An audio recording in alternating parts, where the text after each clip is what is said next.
Oh, there's going to be stuff today. I wouldn't doubt that in the slightest. There's going to be action in advance of the NHL trade deadline, including for the local club. Good morning to you. Good Friday morning. I'm Dejan Kovacevic of DK Pittsburgh Sports. This is Daily Shot of Penguins. It comes your way bright and early every weekday. If you're into football and or baseball, I also happen to offer, you might have heard, daily shots of Steelers and Pirates in the same place that you found this. Not easy mixing that intro up, but I'll occasionally try to throw in a different word or something. Rickard Rakell remains a member of the Penguins as I'm speaking to you right around sunrise time. The team will have a morning skate in Las Vegas today, a game against the Golden Knights tonight at T-Mobile Arena, and in between this little event at 3 p.m. Eastern that could or might not alter the course of the franchise for the foreseeable future. Just that. But you want to know something? I'm not feeling it. I'm really not. I'm not sensing, much less hearing, that there will be anything super seismic. To start off with, you can forget about any of the core types going anywhere. And by that, I mean, names really that haven't come up, and that's to everybody's credit, like Evgeny Malkin, Chris Letang, even Erik Karlsson. That's so complicated what would have to happen to move Karlsson that it's not really a deadline type of thing. You'd have to be swapping so many contracts in this direction and that direction and probably getting multiple teams involved, kind of like what happened, if you'll recall, between the Penguins and the Sharks to get Karlsson to Pittsburgh in the first place. That's just not a deadline thing. Brian Rust told our reporter, Taylor Haas of DK Pittsburgh Sports in Las Vegas yesterday, he will not waive his no-movement clause. Pittsburgh's my home, as he told her. So he's not going anywhere. Everything just keeps kind of swinging back to Rickard Rakell. And I mean, this is why.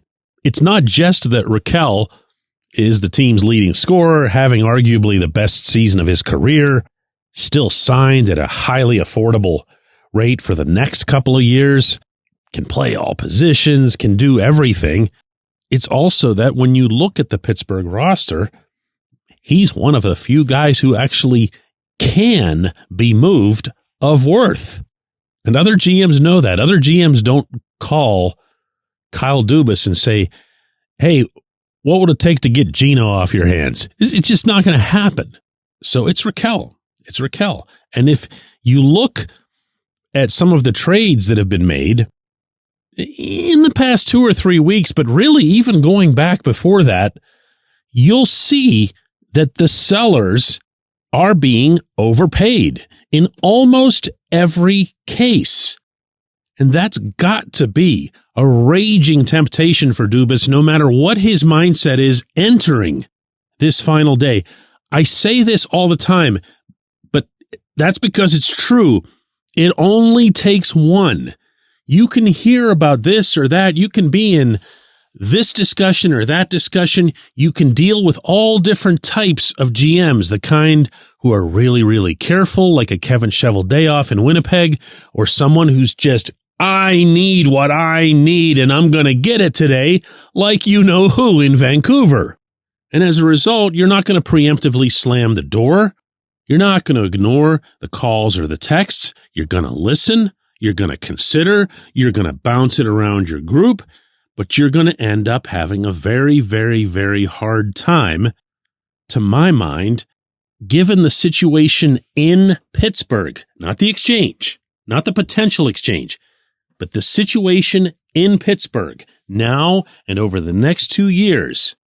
You're not going to top what you've already got in this player playing on that contract, playing next to your living legend, who's only signed for another couple of years. Trades don't happen in vacuums. They shouldn't happen in vacuums. You have to weigh the entire scene. The entire scene almost certainly points to Rakell staying. Now, that said, doesn't mean Dubas is going to be idle. There are some players, I wouldn't go so far as to characterize it as a handful, but, an Anthony Beauvillier, Matt Grzelcyk, Noel Acciari, these are players who might be of some interest to teams heading into potentially meaningful round of Stanley Cup playoffs. Each one of them would obviously be something that would be kind of a niche need, but they could fill that. Beauvillier adds speed and a little bit of skill to your lineup. Grzelcyk gives you someone who is really, really having a strong year when it comes to passing, specifically passing, the way he moves the puck and can even drop onto anybody's power play the way he's moving it this year. Acciari, he'll block shots, which a lot of teams value. I think they maybe overvalue, but here he is. Come and get him. So if that's the kind of thing that ends up developing, more of the Vincent Desharnais for a fifth rounder kind of deals, okay, whatever. There's no rush here. From the Penguins' perspective, there's no rush. In fact, the kind of bigger, let's blow it all up type of trades that I think some are anticipating and some want to see, it's a far better fit for the summertime. And when we come back, J1Q. This episode is brought to you by Bet Online, your number one source for all your summer sports needs this season, from Major League Baseball, golf, NHL, NBA playoffs. Get the latest odds and lines, including all team matchups, player props, odds on just about everything that's out there. Head to the website today or use your mobile device to get in on the action. Bet Online, where the game starts.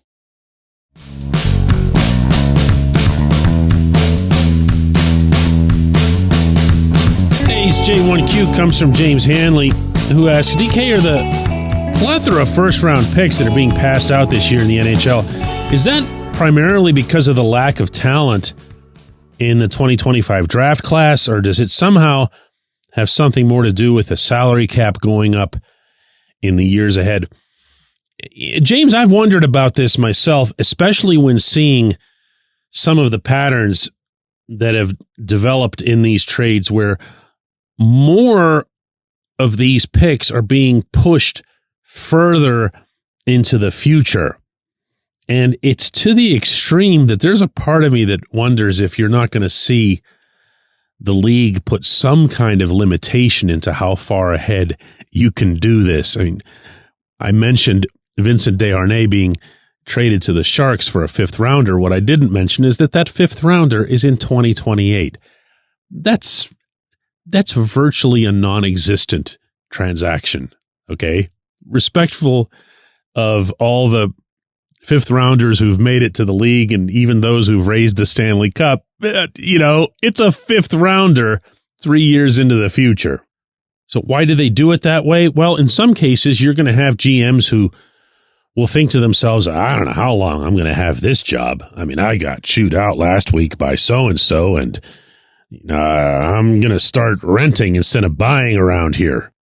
Something that, by the way, all sports team ownerships always have to be aware of. And believe you me, the Penguins ownership and upper management was very much aware of that whenever Jim Rutherford was passing around first-round picks like they were candy. It's just that Jim, had kind of earned that for a while. But are they trying to avoid a class, or has the quality of amateur play devalued a first-round pick from what it once was? No. I mean, just no. Anyone familiar with the general trajectory of global talent for this sport will know that hockey's never been blessed to have so many participants from so many different countries around the world, not least of which, I should emphasize, is the United States of America. We now hear, Austin Matthews, he's from Arizona. Do you have any idea how stunning that would have been even 15, 20 years ago? Now it's a shrug. You don't even pay attention to it when it happens. Now it's no big deal when the U.S. and Canada go head-to-head like they just did in Four Nations, and it's seen as a completely even tournament. Certainly even between those two. And incidentally, if Sweden or Finland had won Sure, that would have been an upset, especially the Finns with how banged up they were, but it wouldn't have shocked anyone. Now, is the NHL draft akin to the NFL's where players are coming in a lot older and a lot more polished, and you have a much better idea of what you're getting and an infinitely better chance that they'll step in right away for you? Sure, it's not that, and it's never going to be that, I don't think. To me, this just feels like a little bit of an odd trend, and it's going to take some teams, some GMs getting burned. But that won't materialize right away. Nobody's going to go after Julien Brisebois in Tampa right away because he gave up 2 first-round picks for, I still can't believe this, for Oliver Bjorkstrand and Yanni Gourde. No, just no.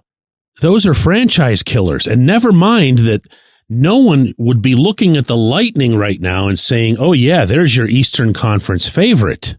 So that's probably the best reaction I can have to your question there is whatever I just said about Brisebois. I appreciate the question, James. I appreciate everyone who listens to Daily Shot of Penguins. We'll be back with another one of these Monday when I get back from covering the Sunday game that the Penguins are playing up in St. Paul, Minnesota against the Wild.